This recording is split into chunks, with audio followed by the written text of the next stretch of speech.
Okay, so hello and welcome to episode of TechOne. In this video, she'll be unboxing and taking our very first look at the iPhone SE. This has just been released today, the 31st of March 2016, and it should be pretty interesting to take a look at what this guy packs inside of it. So let's take a look.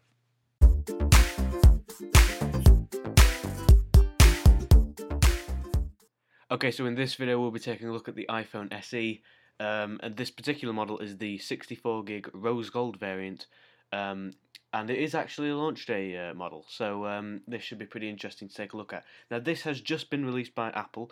There was an event on the 21st of March this year, 2016, of course, which went over the specs and what to expect in the iPhone SE. So let's just go over it.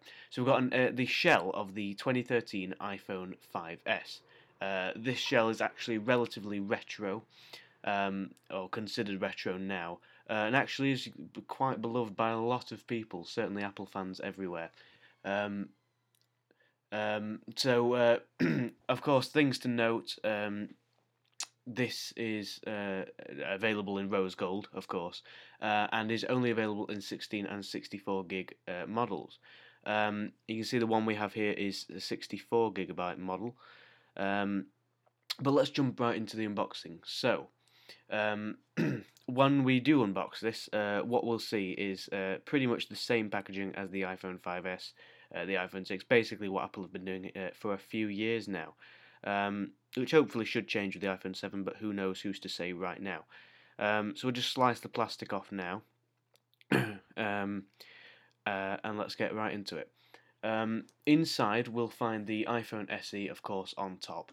Interesting thing to note would be that the iPhone SE you see here is shipped with the same style plastic wrapping as the iPhone 5S. Now, with the iPhone 6 and 6S Plus and 6 Plus and the entire iPhone lineup since the iPhone 6, we have seen just one sheet of plastic covering the front and the back, which you would peel in one smooth maneuver. As debuted with my iPhone 6S Plus unboxing, which you can check out here. Links will be in the description below. But what we see here is the same style of packaging as the iPhone 5S, and indeed the iPhone 5 and the 4S, and so on and so forth. So we're just lifting the lid off now, and there is the beautiful shiny new iPhone 5S laid on top. iPhone SE. Now, what you will notice is that it is literally the same as the 5S in terms of shell, and the box is actually relatively similar, except we do actually get some coloured imagery art on the front. Looking toward the bottom, you can see that we do have that matching shell colour. In terms of the audio port, as you can see, we have the rose gold version. Of course, the audio port inside is white, as is every other model except for the space grey version, which has a black insert. As I'm just pointing out now, you see the iPhone SE logo at the bottom there. But let's just go set that aside for a moment, and we'll take a look inside the rest of the box. So inside the rest of the box, you get the usual Apple stuff. You lift up the lid that the iPhone SE has been sat in. And we see, of course, the documentation folder. This contains the iPhone SIM pin tool, of course, for you to be able to put in your SIM and activate your iPhone. From there, we also see that we get the usual Apple stickers. Nothing really new, I'll be honest, with this new iPhone. Of course, everything's internal, but you get your quick start guide, basically what all of the buttons do, things like that. Very, very normal, nothing special, yada yada yada. Taking a look further inside the box, then of course we get our 5-watt USB wall to USB power adapter. Of course, we're in the UK, so this is 3-pin. But of course that will be specific to your country. The Apple AirPods, which have actually shipped since 2012. I'm a relatively large fan of these, however, they're not always particularly useful. And I will make a video on that soon.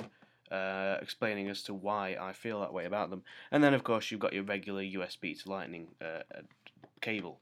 It is to be noted that this cable is only capable of USB 2.0, so if you have a USB 3.0 computer, don't expect anything special in terms of transfer speeds. But this shouldn't make a difference too much. Anyway, inside we find a 4-inch regular 1136 by 640 pixel screen with a PPI of 326, exactly the same screen as that found in the iPhone 5S, with an A9 64-bit chip with an embedded M9 Motion coprocessor inside the iPhone SE. Again, basically the same specs as the iPhone 6S. We see a 12 megapixel only, what's it called? Non-optical image stabilization, basically. So we get electronic image stabilization. So it's the exact same camera as found in the iPhone 6S, with f-stop value of 2.2, sapphire crystal lens cover. Everything again we've already seen. 4K video recording, 3840 by 2160 at 30 FPS, with of course support for 720p at 30 FPS, 1080p at 30 and 60 FPS. Again, seeing slow-mo support for 1080p and 120 FPS. 1080p at 120 FPS and 720p at 240 FPS. Front-facing camera does not actually see a gain, so we only receive the 1.2 megapixel camera as seen in the iPhone 6 and 5S. Just the iPhone 5S with an f-stop value of 2.4, good for 720p HD video recording. However, we do see what I feel when using is a much faster fingerprint scanner sensor, Touch ID basically, as opposed to that found in the iPhone 6. I've done a comparison between the two, and it just seems a little bit more responsive to use on the iPhone SE, despite the fact that it is supposed to be Touch ID 1.0. Now, one of the big features here is that we do see that gain of NFC capabilities, and this means that we can Apple Pay for things with this iPhone SE, like we saw debuted in September 2014 in the US, and then later, I believe in June time in the UK. And currently we're available to Apple Pay in the US, the UK, Australia, and I believe China as well now. But basically, what Apple Pay allows you to do is pay for things on the go with your iPhone. Very, very simple, very easy as well, up to £30 in the UK. I don't know about the laws in the US and so on and so forth. But here we go, set up the Touch ID. It's actually pretty responsive, like I said. Very quick to complete, much quicker than that of the iPhone 6. Again, I don't know why exactly that is, but maybe we'll take a look at that in another video. Not a great deal much else to say. We do see an increase in speed as opposed to the iPhone 5S in terms of our not Wi-Fi, LTE speeds, that's it. And we do receive the ability to a feature called VoLTE, Voice over LTE, which allows you to produce higher quality audio calls over your cellular network. Of course, only supported by certain carriers. Right, so that was my iPhone SE unboxing and a sort of an initial impressions. I might do a review later if you guys leave a comment down in the comment section below, of course. Just a side-by-side view, of course, the iPhone 4S here. And you see that same sort of look. Basically saying there before my camera cut off, unfortunately, was that the iPhone 5S and SE share the similar design. We do lose the chamfered edges. Well, actually, no, we don't. We gain matte chamfered edges as opposed to glossy chamfered edges, which is absolutely fine. I actually prefer that look. But of course, that follows the same or a similar design as has since 2010, that squarish design, and the chamfered edges has been there since 2012 up until 2014 when it was replaced with the look of the iPhone 6. But anyway, that's it for this video, guys. This was my iPhone SE unboxing, initial impressions, whatever you'd like to call it, really. nothing like the 5C in terms of you know, sort of shell wise.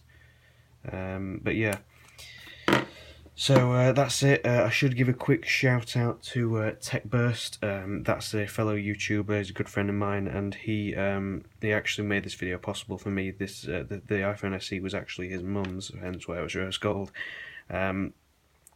And she of course gave us the chance to unbox it, take a look at it, give our impressions on it, and just see what we think, and of course report back to you guys. So that was it for this video. See you guys in the next one.